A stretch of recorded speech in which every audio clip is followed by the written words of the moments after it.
Hello दोस्तों, good morning, नमस्कार। मैं दीपक यादव आदर्श क्लासेस के इस यूट्यूब चैनल पे आप सभी का दिल खोलकर स्वागत करता हूं। दोस्तों, आज फिर हम आप सबों के लिए करेंट अफेयर्स का बहुत ही इम्पोर्टेंट क्वेश्चन लेकर आए हैं। दोस्तों, जो भी क्वेश्चन कराएंगे दोस्तों, सब क्वेश्चन प्रतियोगी परीक्षाओं के लिए अति महत्वपूर्ण क्वेश्चन होगा। दोस्तों, जो भी आगे एग्ज़ाम होगा, बिहार एसआई का एग्ज़ाम हो या बीपीएससी का एग्ज़ाम हो या रेलवे का हो, एसएससी का हो या अदर कम्पिटिटिव एग्ज़ाम हो, दोस्तों सभी एग्ज़ामों में छपने वाले क्वेश्चन कराए जाते हैं। दोस्तों, जो किसी भी एग्ज़ाम को नस्ते नाबूद करने के लिए अति महत्वपूर्ण वेरी इंपॉर्टेंट क्वेश्चन कराए जाएंगे। दोस्तों आज फिर आप लोगों का ये 7वां क्लास होगा। इससे पहले 6 वीडियो दोस्तों अपलोड हो चुका है। जो भी वो 6 वीडियो है दोस्तों, 6 क्लास जो कराए गए हैं, वो 6 क्लास में जो भी क्वेश्चन कराए गए हैं, वो सभी क्वेश्चन आगामी प्रतियोगी परीक्षाओं के लिए अति महत्वपूर्ण है। दोस्तों आज फिर स्टार्ट करते हैं हम लोग 7वां क्लास। बहुत ही इंपॉर्टेंट क्वेश्चन है दोस्तों, अंत तक वीडियो को देखिएगा, एक एक पॉइंट को नोट करिएगा। दोस्तों, डेली करेंट अफेयर्स यहाँ कराए जाते हैं। डेली करेंट अफेयर्स दोस्तों कराए जाते हैं। तो चलिए दोस्तों स्टार्ट करते हैं आज के क्लास का। तो दोस्तों आगाज करते हैं आज के क्लास का और आज के फर्स्ट क्वेश्चन का।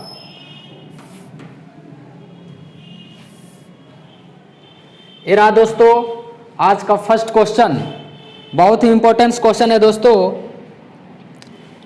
और क्वेश्चन है कि 23 से 28 जनवरी 2022 तक होने वाला ऑपरेशन सर्द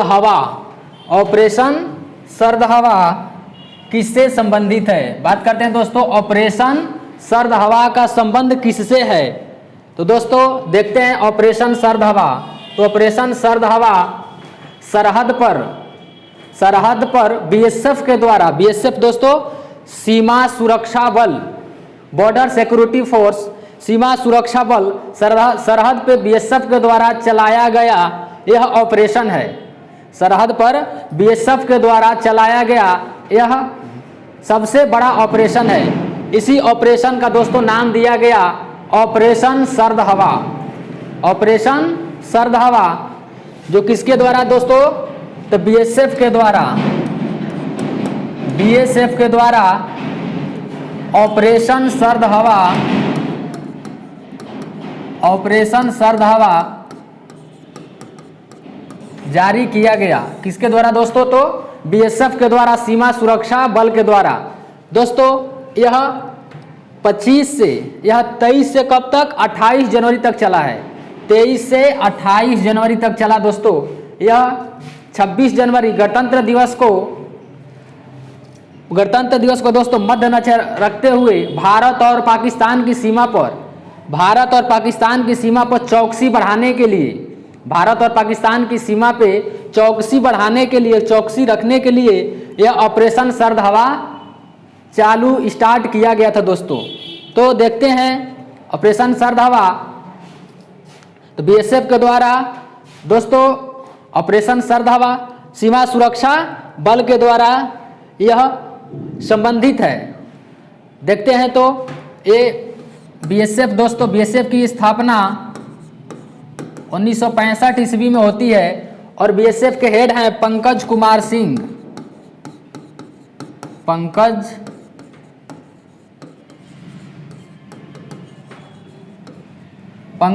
सिंह इसके हेड हैं। 1965 में इसकी स्थापना होती है। दोस्तों क्यों ऑपरेशन सर्द हवा क्यों चलाया गया था, तो दोस्तों घने कोहरे और धुंध का फायदा उठाकर किसी भी घुसपैठ को रोकने के लिए, घने कोहरे और धुंध का फायदा उठाकर घुसपैठियों को रोकने के लिए बीएसएफ बॉर्डर पे हाई अलर्ट पे थे दोस्तों। बॉर्डर पे बीएसएफ जो थे, बॉर्डर सिक्योरिटी फोर्स, सीमा सुरक्षा बल हाई अलर्ट पर थे। दोस्तों उन्हीं घुसपैठियों आतंकियों को रोकने के लिए यह ऑपरेशन सर्द हवा चलाया गया था। दोस्तों ठंडे के दिनों में बीएसएफ के द्वारा ऑपरेशन सर्द हवा चलाया जाता है तथा गर्मी के दिनों में बीएसएफ के द्वारा ऑपरेशन गर्म हवा चलाया जाता है। ऑपरेशन गर्म हवा गर्मियों के दिनों में तथा ऑपरेशन सर्द हवा सर्दियों के दिनों में चलाया जाता है। तो दोस्तों इसका आंसर होगा सीमा सुरक्षा बल। सीमा सुरक्षा बल बीएसएफ की स्थापना 1965, पंकज कुमार सिंह इसके क्या हैं, हेड हैं। सीआरपीएफ की दोस्तों बात करते हैं तो सीआरपीएफ की स्थापना 1939 ईस्वी में, सीआरपीएफ की स्थापना 1939 ईस्वी में इसके हेड हैं कुलदीप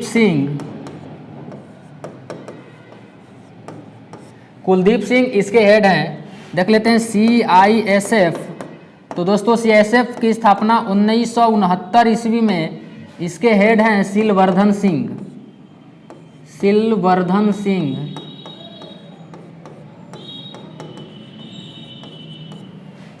सिंह इसके हेड हैं। देखते हैं दोस्तों केंद्रीय जांच ब्यूरो। तो केंद्रीय जांच ब्यूरो दोस्तों CBI central intelligence bureau, CBI की दोस्तों स्थापना देखते हैं तो 1963 में इसकी स्थापना होती है। इसका हेड क्वार्टर देखते हैं तो दिल्ली में इसका हेड क्वार्टर है। और इसके अध्यक्ष के बारे में देखते हैं दोस्तों, इसके हेड कौन है, तो इसके हेड हैं सुबोध कुमार जायसवाल। सुबोध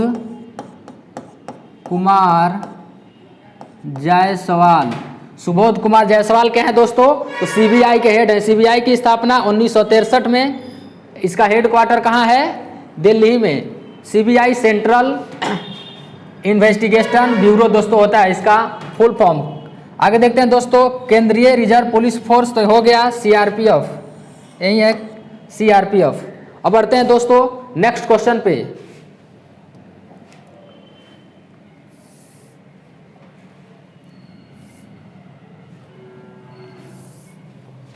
ये रहा दोस्तों नेक्स्ट क्वेश्चन कि हाल ही में कौन सी कंपनी यूपीआई ऑटो पे शुरू करने वाली पहली कंपनी बनी है। बहुत ही अच्छा क्वेश्चन है दोस्तों कि यूपीआई ऑटो पे कौन सा, तो यूपीआई ऑटो पे शुरू करने वाली पहली दूरसंचार कंपनी बनी है।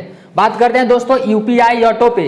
यूपीआई ऑटो पे क्या है, तो दोस्तों यूपीआई ऑटो पे जो है यह ऑनलाइन पेमेंट सिस्टम है। क्या है, यह एक ऑनलाइन पेमेंट सिस्टम है इसके द्वारा दोस्तों किसी भी जैसे ईएमआई हो गया, इंश्योरेंस बिल पेमेंट्स हो गया या इंश्योरेंस ईएमआई का भुगतान जो होता है ऑटोमेटिक स्वतः हो जाता है। यह दोस्तों जो यूपीआई ऑटो पे है यह बैंक से लिंक रहता है, बैंक अकाउंट से लिंक रहता है। और जिस अकाउंट से लिंक रहेगा पैसा वहां से स्वतः कट जाता है, उस अकाउंट से पैसा स्वतः ऑटोमेटिक कट जाता है। दोस्तों यूपीआई ऑटो पे की मदद से हमारे मतलब कोई भी जो भी इंश्योरेंस हो या ईएमआई जमा करने में हमें बहुत ही सुविधा या बहुत मदद करता है दोस्तों। यह यूपीआई ऑटो पे की मदद से हम किसी भी ईएमआई को या इंश्योरेंस को जमा करने में हमें सहायता और मदद मिली है। तो दोस्तों यूपीआई ऑटो पे एक ऑनलाइन सिस्टम है, ऑनलाइन पेमेंट सिस्टम है जिसके द्वारा कोई भी दोस्तों पेमेंट करना हो या बिल पेमेंट हो या इंश्योरेंस ईएमआई हो, अपने आप वो पेमेंट हो जाएगा दोस्तों, ऑटोमेटिक हो जाएगा स्वतः। अगर यूपीआई ऑटो पे जिससे भी आपका कोई भी जिस अकाउंट से जुड़ा रहेगा उसी अकाउंट से पैसा अपने आप कट जाएगा। अगर आपका मोबाइल का रिचार्ज खत्म हुआ तो मोबाइल का रिचार्ज कराना नहीं पड़ेगा दोस्तों, रिचार्ज खत्म होगा और अपने आप इसमें से पैसा कट जाएगा और आपका मोबाइल रिचार्ज हो जाएगा। तो दोस्तों यह कंपनी कौन सी कंपनी बनी है, तो कंपनी बनी है दोस्तों रिलायंस जियो। कौन कंपनी है दोस्तों, रिलायंस जियो यूपीआई ऑटो पे कंपनी बनी है। अगर आपका रिचार्ज खत्म, अकाउंट से पैसा गायब, तुरंत आपका रिचार्ज हो जाएगा दोस्तों। जो भी इसे जमा हर मतलब जितने भी कोई भी पेमेंट जमा करना हो पूरे पेमेंट इससे जमा हो सकते हैं दोस्तों। यह हमारे लिए मतलब हमारे जीवन में हमारे लाइफ टाइम में इसका बहुत ही इम्पोर्टेंस है दोस्तों। दोस्तों फिर देखते हैं, अब नेक्स्ट क्वेश्चन में बढ़ते हैं। ये रहा यूपीआई ऑटो पे। अब बढ़ते हैं नेक्स्ट क्वेश्चन पे। ये रहा दोस्तों, बहुत ही अच्छा क्वेश्चन है। हाल ही में लखनऊ सुपर जायंट से कप्तान कौन बने हैं? लखनऊ सुपर जायंट से कप्तान कौन बने हैं? बहुत ही अच्छा क्वेश्चन है दोस्तों। लखनऊ सुपर जायंट से कप्तान कौन बने हैं? तो दोस्तों बात करते हैं लखनऊ सुपर जायंट। आईपीएल की स्थापना दोस्तों 2008 में हुई थी। 2008 में आईपीएल की स्थापना। आईपीएल स्टार्ट कब हुआ दोस्तों? आईपीएल 2008 से स्टार्ट हुआ। इंडियन प्रीमियर लीग 2008 से स्टार्ट होता है दोस्तों। पहले इसमें 8 टीम खेलती थी। पहले इसमें 8 टीमें खेलती थी, लेकिन अब 2022 में जो होगा आईपीएल, ये आईपीएल का 15वां संस्करण होगा। 15वां संस्करण होगा 2022 में। 2022 में दोस्तों इसका 15वां संस्करण होगा। 2022 में 15वां संस्करण होगा दोस्तों। और 2022 में इसमें कितने टीमें खेलेंगी? तो अब 10 टीमें खेलेंगी। कितने टीमें? तो दोस्तों 10 टीम। दो टीम इसमें बढ़ी है दोस्तों। 2 टीम इसमें कौन बढ़ी है? तो एक लखनऊ और दूसरा बना है दोस्तों, बढ़ा है इसमें अहमदाबाद।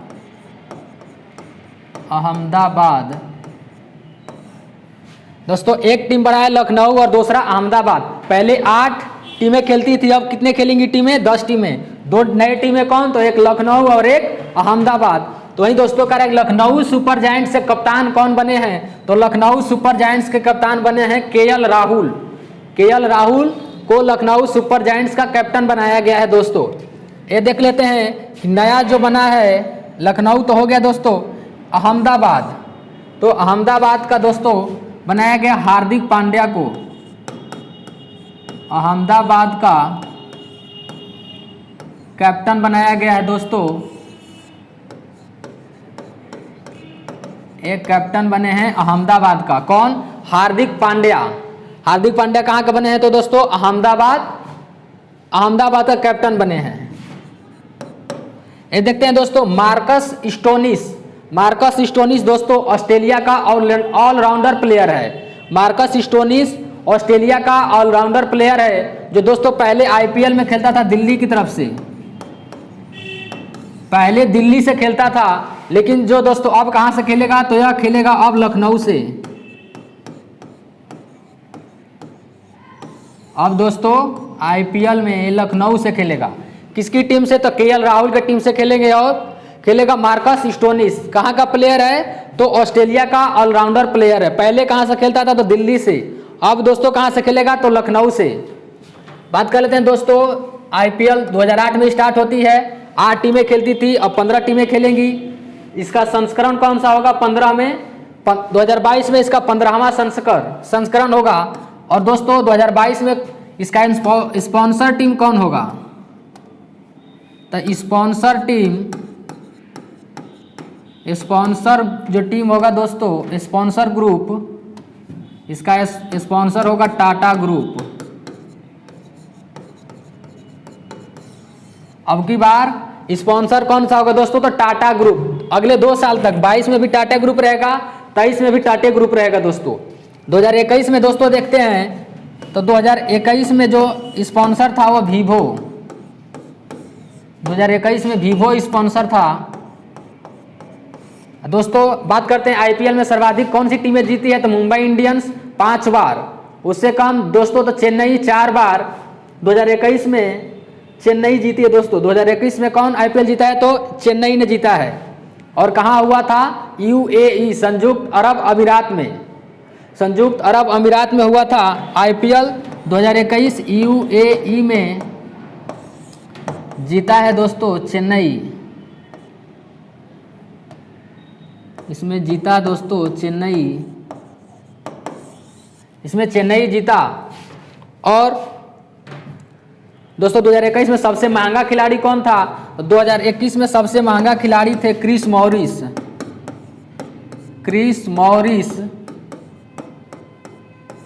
महंगा खिलाड़ी, सबसे महंगा खिलाड़ी, महंगा खिलाड़ी, महंगा खिलाड़ी सबसे कौन थे? तो क्रिस मॉरिस। अगर बात करते हैं दोस्तों भारत के सबसे महंगा खिलाड़ी कौन था, तो भारत के सबसे महंगा खिलाड़ी थे, भारत के थे कृष्णप्पा गौतम,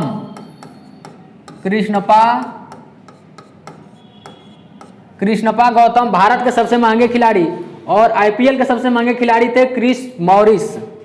दोस्तों बढ़ते हैं हम नेक्स्ट क्वेश्चन पे, बहुत ही अच्छा क्वेश्चन था।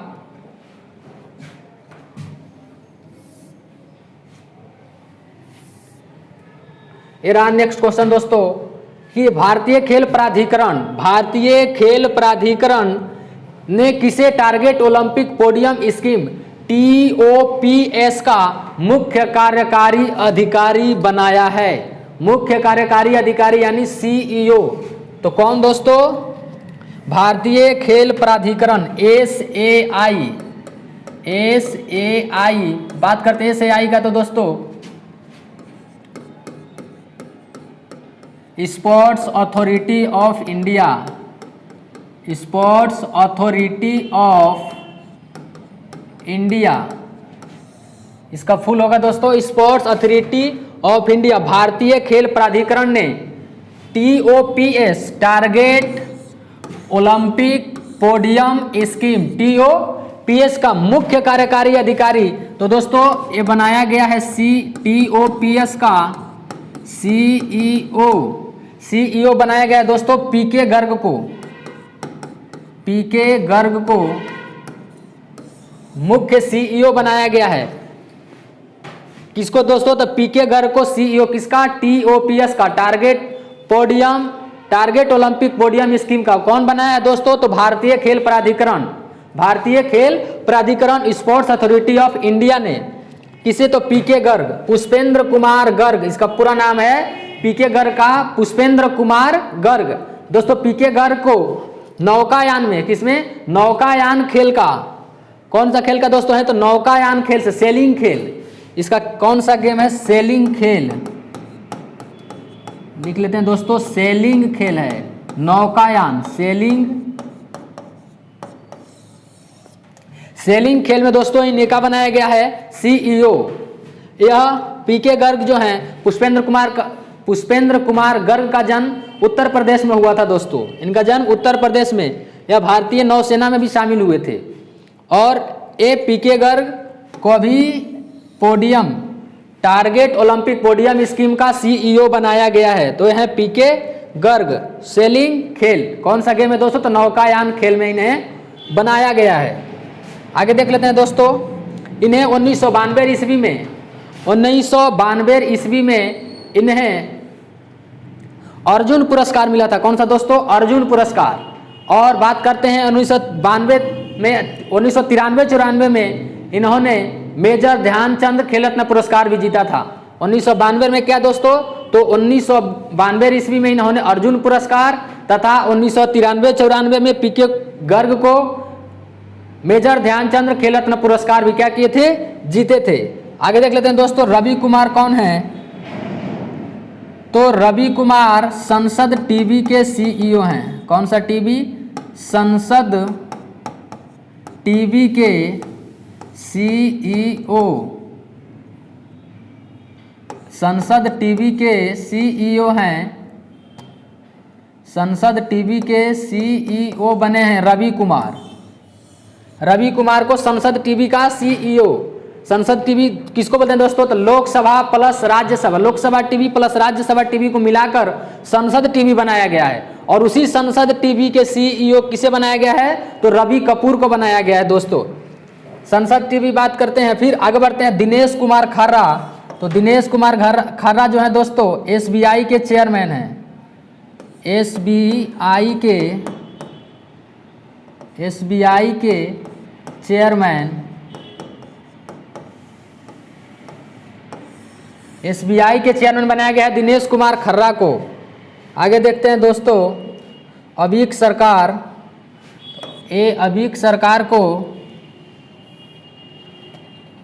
सरकार को दोस्तों बनाया गया है press trust of India.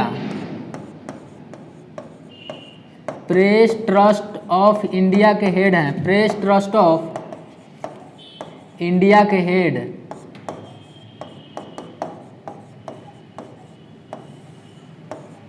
Press trust of India के हेड बनाया गया दोस्तों अभीक सरकार को। तो अभीक सरकार हो गए प्रेस ट्रस्ट ऑफ इंडिया के हेड। दिनेश कुमार खर्रा जो हो गए एसबीआई के चेयरमैन।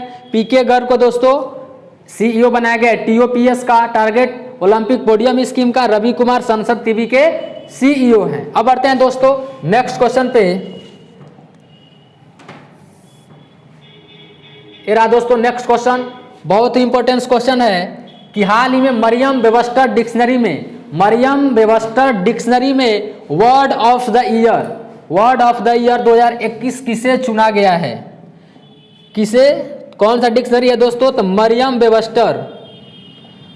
वेबस्टर डिक्शनरी में किस शब्द को चुना गया है? वर्ड ऑफ द ईयर किसे चुना गया? तो दोस्तों Merriam Webster dictionary word of the year किस शब्द को चुना गया है? बहुत ही अच्छा क्वेश्चन है दोस्तों। मरियम वेबस्टर डिक्शनरी, तो मरियम वेबस्टर डिक्शनरी में दोस्तों वर्ड ऑफ ईयर चुना गया है वह शब्द है वैक्सीन। वैक्सीन को दोस्तों मरियम वेबस्टर डिक्शनरी में वर्ड ऑफ द ईयर 2021 चुना गया है। बात करते हैं दोस्तों वैक्स का मतलब होता है काऊ। वैक्स का अर्थ होता है दोस्तों काऊ, और वैक्स को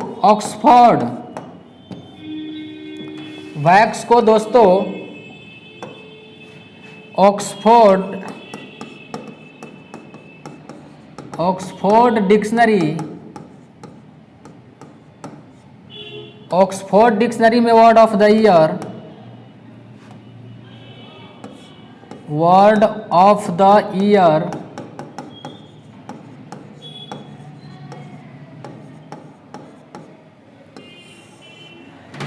तो दोस्तों वैक्स मीन्स होता है काऊ। वैक्स को Oxford dictionary word of the year 2021 चुना गया है।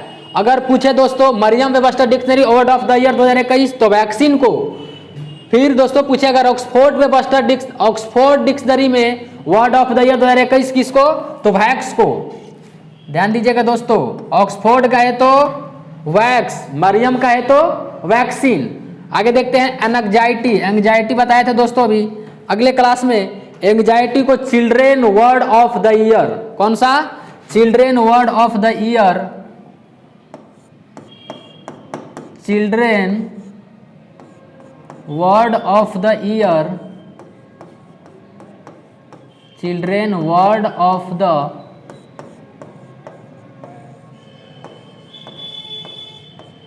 Children word of the year 2021 किस शब्द को?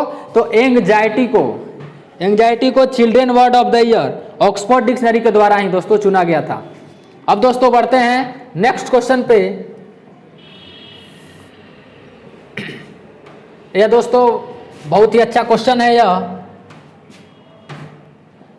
क्वेश्चन कह रहा है दोस्तों कि हाल ही में भारत के किस राज्य का सबसे बुजुर्ग मादा भालू, भारत के किस राज्य का सबसे बुजुर्ग मादा भालू का मृत्यु हो गया है? तो दोस्तों वह कौन सा है? तो सबसे बुजुर्ग मादा भालू। तो दोस्तों बात करते हैं वह किस राज्य का है। बहुत ही इंपॉर्टेंट क्वेश्चन है दोस्तों, छपने वाला क्वेश्चन, बहुत ही इंपॉर्टेंट क्वेश्चन है दोस्तों। वो उस मादा भालू है जो दोस्तों वह मध्य प्रदेश का है। कहाँ का?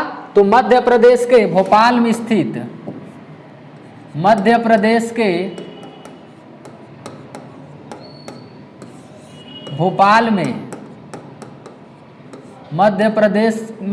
भोपाल के दोस्तों एक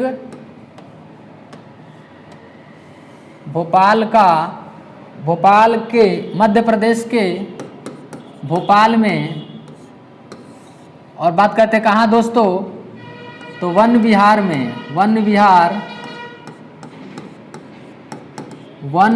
राष्ट्रीय उद्यान में, वन विहार राष्ट्रीय उद्यान में औरत था। वन विहार राष्ट्रीय उद्यान में जो मादा भालू था दोस्तों वो कहाँ का, किस राज्य में? तो मध्य प्रदेश में कहाँ? तो भोपाल में। और मध्य प्रदेश के किस राष्ट्रीय उद्यान में रहता था? तो वन विहार राष्ट्रीय उद्यान। वन विहार राष्ट्रीय उद्यान कहाँ है? तो दोस्तों मध्य प्रदेश में। एक एक पॉइंट इंपॉर्टेंस है दोस्तों। और इस बुजुर्ग मादा भालू का नाम क्या था? इस बुजुर्ग मादा भालू का दोस्तों नाम था गुलाबो। गुलाबो। उस मादा भालू का नाम क्या था? जो सबसे बुजुर्ग था उसका नाम था गुलाबो। मध्य प्रदेश के भोपाल के वन विहार राष्ट्रीय उद्यान में वह पाया गया था। और दोस्तों कितने वर्ष की आयु में रहा है? वो तो 40 वर्ष। उसका उम्र 40 वर्ष हो गया था और सबसे बुजुर्ग मादा भालू था। उसका नाम क्या था? तो गुलाबो। किस राष्ट्रीय उद्यान में? तो वन विहार राष्ट्रीय उद्यान में। 40 वर्ष की आयु में गुलाबो की क्या हो गई? मृत्यु हो गई। बहुत ही इंपॉर्टेंट क्वेश्चन था दोस्तों। अब बढ़ते हैं नेक्स्ट क्वेश्चन पे। ये रहा नेक्स्ट क्वेश्चन दोस्तों। 20 जनवरी 2022 को किसने आजादी के अमृत महोत्सव में स्वर्णिम भारत की ओर कार्यक्रम की शुरुआत की है? बहुत ही अच्छा क्वेश्चन है दोस्तों। क्वेश्चन है किसने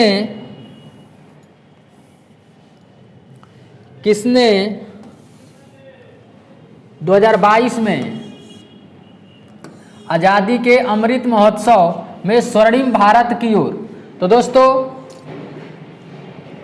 भारत के प्रधानमंत्री नरेंद्र मोदी के द्वारा आजादी के अमृत महोत्सव में स्वर्णिम भारत की ओर कार्यक्रम का शुरुआत किया गया है। इन्हीं के द्वारा। किसके द्वारा दोस्तों? तो नरेंद्र मोदी जो भारत के क्या हैं? प्रधानमंत्री। इन्हीं के द्वारा आजादी के अमृत महोत्सव में स्वर्णिम भारत की ओर कार्यक्रम की शुरुआत किए हैं। तो दोस्तों देखते हैं यह कहाँ से? तो यह ब्रह्म कुमारी संस्था के द्वारा इसे स्टार्ट किया गया था। ब्रह्म कुमारी संस्था। इस संस्था की स्थापना की बात करें दोस्तों तो 1937 में इसका स्थापना होता है। और ब्रह्म कुमारी संस्था कहाँ का? तो माउंट आबू सिरोही। माउंट आबू में सिरोही जगह का नाम है दोस्तों। वहीं से 1937 में स्थापना होता है ब्रह्म कुमारी संस्था का, जो इस कार्यक्रम का शुरुआत हुआ है। ठीक है दोस्तों। तो कहाँ से? तो ब्रह्म कुमारी संस्था के द्वारा। ब्रह्म कुमारी संस्था की स्थापना कब हुआ था? 1937 में। और कहाँ पे दोस्तों? तो माउंट आबू में जगह एक सिरोही, वो सिरोही में ही, माउंट आबू के सिरोही में ही 1937 में ब्रह्म कुमारी संस्था का स्थापना हुआ था। उन्हीं के द्वारा यह कार्यक्रम की शुरुआत की गई है। इसका शुरुआत कौन की है? नरेंद्र मोदी के द्वारा। नरेंद्र मोदी के द्वारा शुरू की गई है दोस्तों। इसका जो थीम था दोस्तों कि अपना भारत स्वस्थ भारत, अपना भारत स्वस्थ भारत, इस योजना का थीम था। ये बात करते हैं अमृत महोत्सव जो था यह दोस्तों क्यों स्टार्ट किया गया? तो आज़ादी के 75वीं वर्षगांठ के उपलक्ष्य में, आज़ादी के 75वीं वर्षगांठ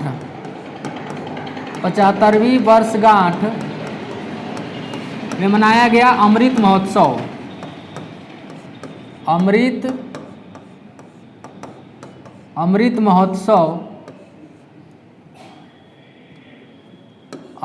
महोत्सव आज़ादी के 75वीं वर्षगांठ के रूप में मनाया गया है दोस्तों। किसको? तो अमृत महोत्सव को। और इसी अमृत महोत्सव में स्वर्णिम भारत की ओर जो कार्यक्रम शुरुआत की गई ब्रह्म कुमारी संस्था 1937 में माउंट आबू सिरोही से।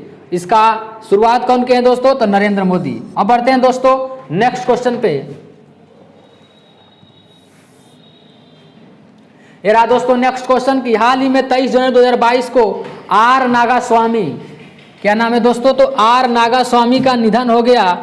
वह क्या थे? तो दोस्तों बहुत ही अच्छा क्वेश्चन है कि आर नागास्वामी का निधन हो गया। आर नागास्वामी का हाल ही में 23 जनवरी 2022 को निधन हो गया। वह क्या थे? तो दोस्तों बात करते हैं आर नागास्वामी यानी रामचंद्रन नागास्वामी। रामचंद्रन नागास्वामी का जन्म चेन्नई में, कहाँ दोस्तों? तो चेन्नई में, तमिलनाडु के चेन्नई में रामचंद्रन नागास्वामी का जन्म अगस्त 1930 में हुआ था। दोस्तों यह एक महान इतिहासकार, यह एक भारत के महान इतिहासकार, एपिग्राफिस्ट एवं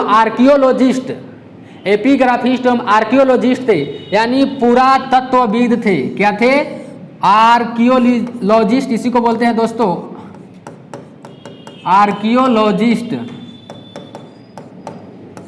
आर्कियोलॉजिस्ट बोला जाता है, पुरातत्वविद, आर्कियोलॉजिस्ट।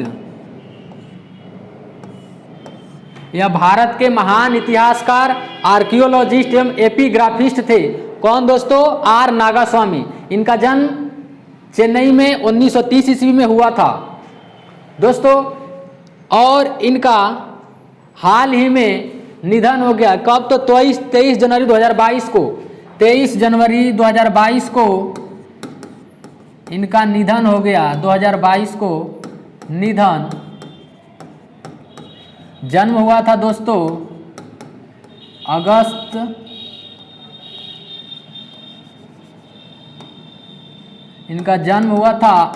1930 में चेन्नई में इनका जन्म हुआ था। 92 साल की, महज 92 साल की उम्र में इनका निधन हो गया। 92 साल की उम्र में इनका निधन हो गया। 92 साल की उम्र में दोस्तों बात करते हैं दोस्तों, तो इन्हें 2018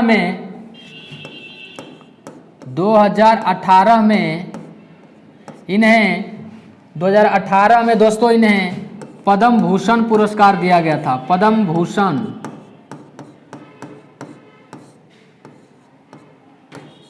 भूषण पुरस्कार। यानी दोस्तों आर नागास्वामी का जन्म अगस्त 1930 को चेन्नई में हुआ था। 23 जनवरी 2022 को इनका निधन हो गया, यानी 92 साल की उम्र में लगभग मर गए दोस्तों। 2018 में पद्म भूषण पुरस्कार, 2018 में कौन सा पुरस्कार?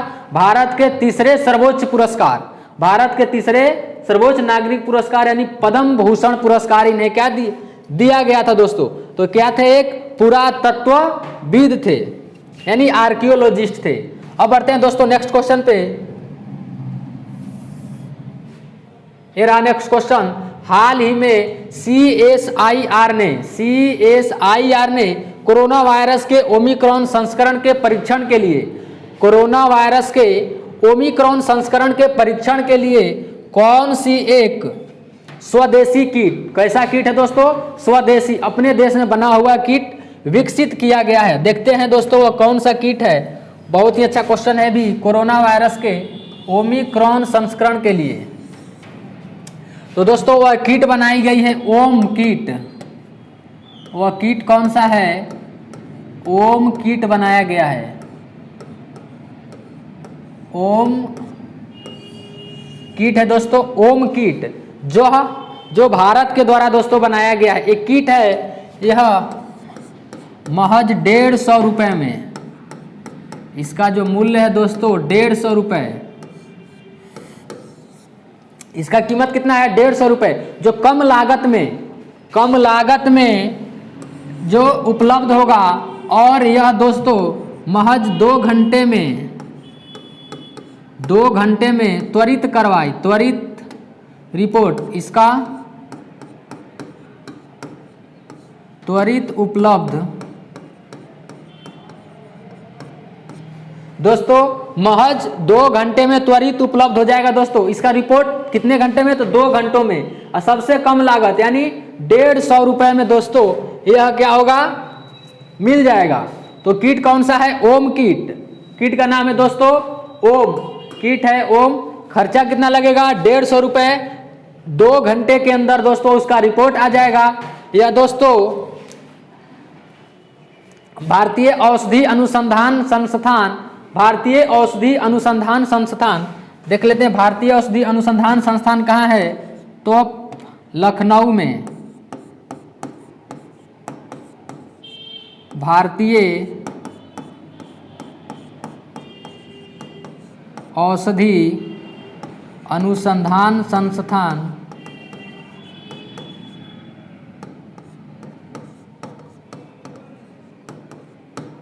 संस्थान कहाँ है दोस्तों? तो लखनऊ में है।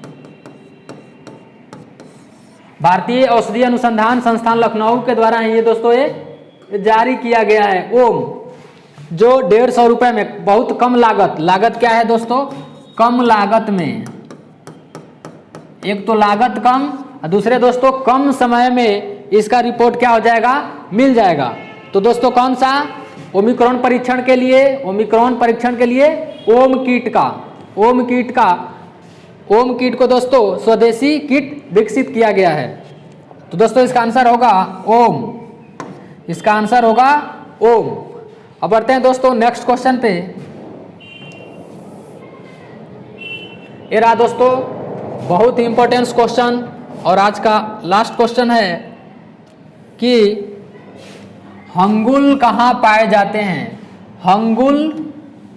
हंगुल कहाँ पाए जाते हैं? बहुत ही अच्छा क्वेश्चन है दोस्तों कि हंगुल कहाँ पाए जाते हैं। देखते हैं दोस्तों हंगुल। तो हंगुल जम्मू कश्मीर का राजकीय पशु है। हंगुल कौन है दोस्तों? तो जम्मू कश्मीर का राजकीय पशु है। राजकीय पशु कहाँ का? जम्मू कश्मीर का राजकीय पशु है हंगुल। तो दोस्तों हंगुल कहाँ पाया जाएगा? तो हंगुल पाया जाता है दाचिंगम राष्ट्रीय उद्यान में। दाचिंगम राष्ट्रीय उद्यान में पाया जाता है दोस्तों हंगुल। और हंगुल का है तो दोस्तों जम्मू कश्मीर का वो राजकीय पशु है। देख लेते हैं दोस्तों लद्दाख का राजकीय पशु हिम तेंदुआ। लद्दाख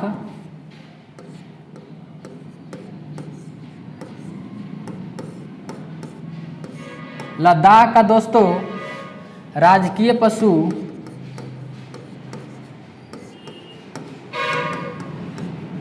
पशु बनाया गया है हिम तेंदुआ को। हिम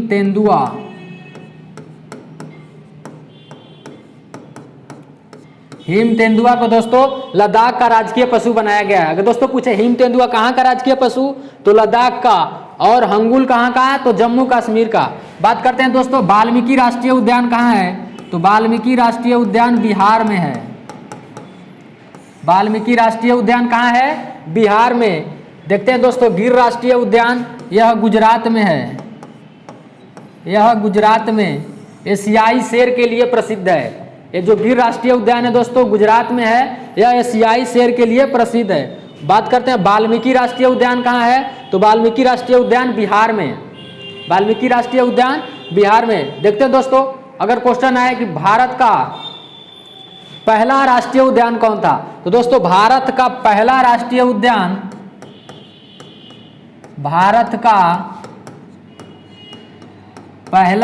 उद्यान अगर कहे पहला नेशनल पार्क तो वह जिम कॉर्बेट नेशनल पार्क होगा। जिम कॉर्बेट नेशनल पार्क जो उत्तराखंड में है। कहाँ है दोस्तों? उत्तराखंड में। कब बनाया गया था दोस्तों? तो 1936 ईस्वी में। 1936 ईस्वी में भारत का पहला राष्ट्रीय उद्यान जिम कॉर्बेट राष्ट्रीय उद्यान, उसका एक और नाम है heli national park. Heli national park Jim Corbett national का ही नाम था दोस्तों। अब हाल ही में जिम कॉर्बेट नेशनल पार्क का नाम बदल गया दोस्तों। अब उसका नाम हो गया है रामगंगा नेशनल पार्क। तो जिम कॉर्बेट नेशनल का नया नाम हो गया है दोस्तों क्या? Ramganga national park. Ramganga national park, इसी को कहा जाता था दोस्तों हेली नेशनल पार्क। हेली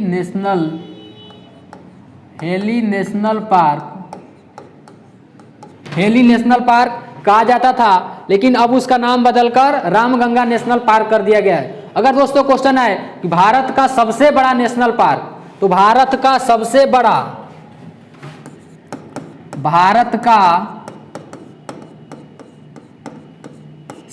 बड़ा नेशनल पार्क कहे दोस्तों, भारत का सबसे बड़ा नेशनल पार्क तो Hemis national park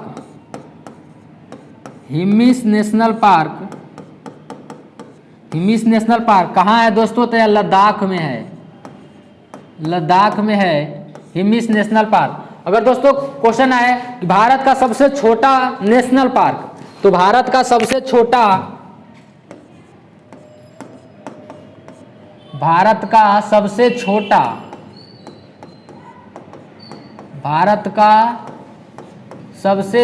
national park,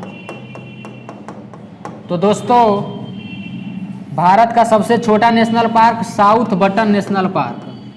कौन सा? साउथ बटन नेशनल पार्क, जो कहाँ है? यह दोस्तों अंडमान निकोबार में है। अंडमान